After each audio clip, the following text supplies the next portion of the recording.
بسم اللہ الرحمن الرحیم۔ ایک بزرگ بیان فرماتے ہیں کہ ایک دفعہ قبرستان میں جانا ہوا، مجھے اپنے کسی عزیز کی قبر پر فاتحہ پڑھنی تھی۔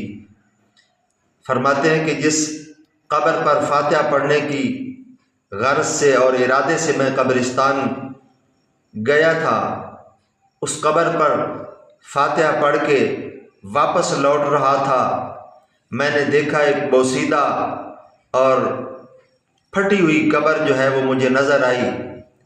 گویا وہ قبر والا زبان حال سے یوں کہہ رہا ہو کہ آپ اپنے عزیز کی قبر پر آئے، اپنے رشتہ دار کی قبر پر آئے، اسے تو دعاؤں اور قرآن پاک کی تلاوت اور سورہ مقدسہ کی تلاوت کر کے تحائف دے کر جا رہے ہیں، تو ہم بھی اسی شہر کے باسی ہیں، ہمیں بھی ان تحائف کی ضرورت ہے۔ تو وہ بزرگ فرماتے ہیں مجھے خیال آیا کہ مجھے اس قبر پر بھی فاتحہ پڑھنی چاہیے، تو فرماتے ہیں کہ میں نے اس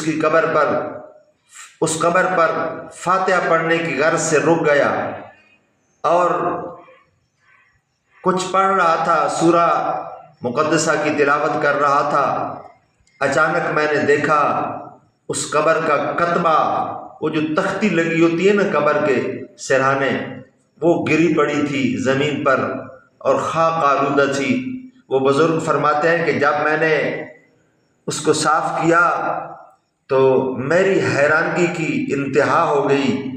فرماتے ہیں کہ اس قبر پر جو نام لکھا ہوا تھا وہ تھا رستم ہند امام بخش پہلوان۔ اور آپ جانتے ہیں رستم ہند امام بخش پہلوان کون تھا؟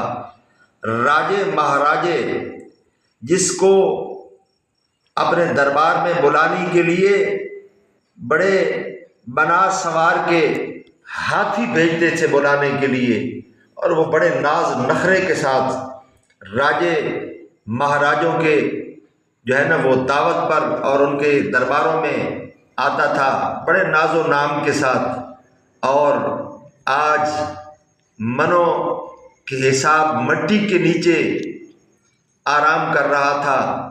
گویا یوں کہہ رہا تھا کہ زمیں کھا گئی آسماں کیسے کیسے، مٹے نامیوں کے نشاں کیسے کیسے۔